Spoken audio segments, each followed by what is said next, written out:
Do your kitchen drawers look like this? Can't find what you're looking for? Stuff always getting stuck in there? Well, today we're going to fix that on Man Sharpens Man.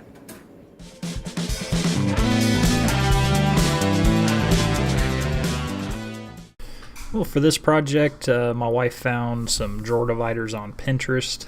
There's a bunch of other drawer divider projects on there besides this one, but this was the main one we followed, so I'll put the link to that in the description there so the people that had that get credit for that.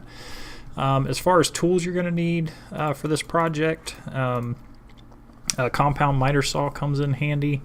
If you have just a regular hand saw, you can use that as well. But certainly, power tools always make the job a lot easier. Some kind of speed square, carpenter square, whatever you have where you can get a nice straight line on there so you know where to cut and everything. This Loctite power grab comes in pretty handy. It dries pretty quick, so it's less time waiting on wood glue and stuff like that to set up.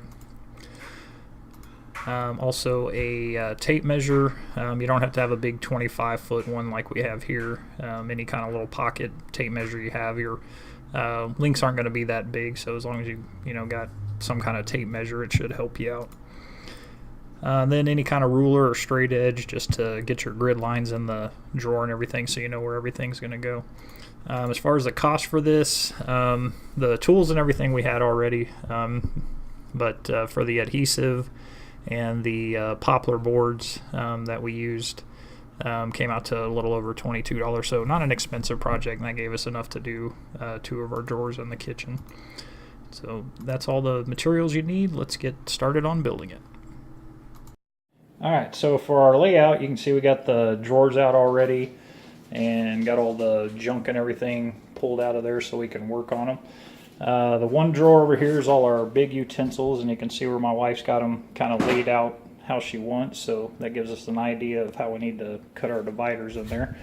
The other drawer's got all our regular utensils and smaller items, so if you can, I don't know how well the camera's picking that up, but we got the little grid lines in there that she was nice enough to draw for us.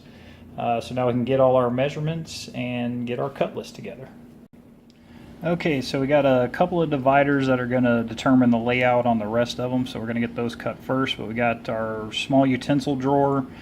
We're going to need a 19 and 15/16, so it's going to go front to back in the middle of it. And then our main one going side to side is going to be 13 1/4. On our drawer with all the big stuff, looks like the same size, but it was actually about a 1/16 of an inch bigger, so make sure y'all are measuring the drawer before you cut these. So we need one 20 inches doing the same thing, going front to back, but just a little bit bigger than the other drawer. So let's get those laid out and cut. Alright, so we got our first cut laid out here, 19 and 15/16.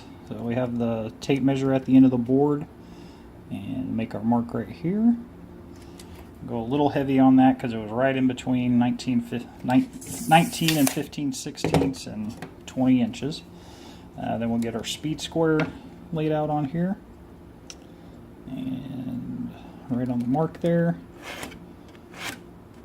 Get that laid out and set that one off to the side. And our other big one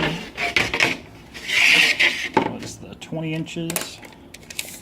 Get that laid out on here. So right at 20 inches. Our speed square laid out on this one.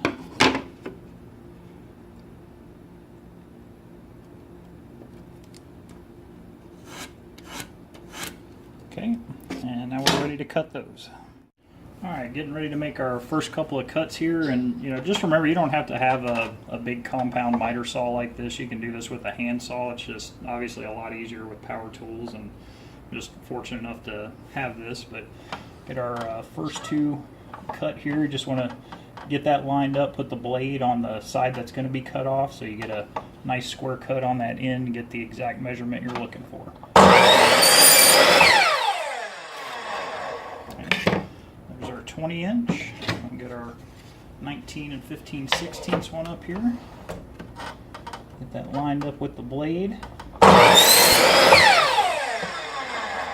And then I'm going to use these cutoffs to get our third cut we needed of 13 1/4.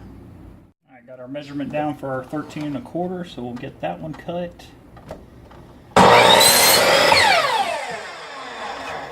Alright, now we're ready to get these laid out so we can get the rest of our cuts. Alright, let's do our test fit and see how it came out. So here's our long one front to back here. And looks like it fits pretty good. We'll get our 13 1/4 in here. And yeah, that looks like that's going to work. Okay, so we can get those put in and get our measurements for the rest of them we need. Okay, so I got the first one up gluing. You can see that little mark I made just so I kind of knew where the first one needs to go to be lined up on there. This Loctite stuff's pretty good because it grabs like right away, so you're not having to sit here and hold it and wait on it. One thing in the directions, it talked about 2.5 by 1/8 inch piece of poplar, but I think they were going with actual measurements. When you go to the store, you're gonna have to look for this 1/4 by 3 inch. When you measure this out, it's 2.5 inches. Lumber's always the nominal measurement's always less than what it actually is always more than what the actual dimensions are. Okay, so the excess glue and everything, if you want it to look a little better, you don't want all that on there, then you can do a little scraper here like my wife's doing and just pull all that right off, and then you won't have that unsightly mess when you're done with your project. Alright, so now we've got our first two pieces in place. We can get our measurements we need for the others. So it looks like about 9 7/8. You're going to need 3 of those. And then we're looking at right at 10 inches for that one. And this far one over here, looking at right at 8 inches on there. We'll get those cut and then we'll almost be finished with this drawer.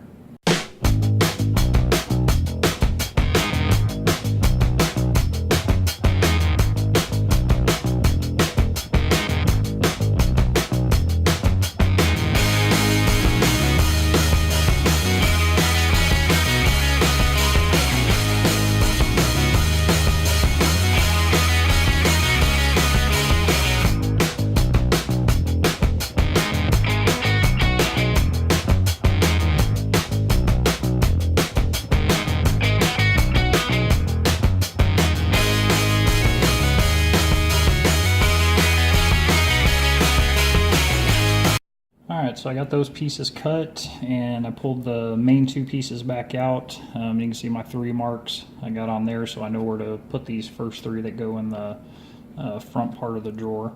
So I'm going to get those glued in and then we'll go from there.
Alright guys, so here's the finished product.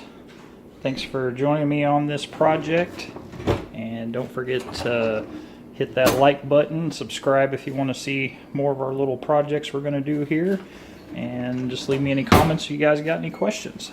Thanks for watching.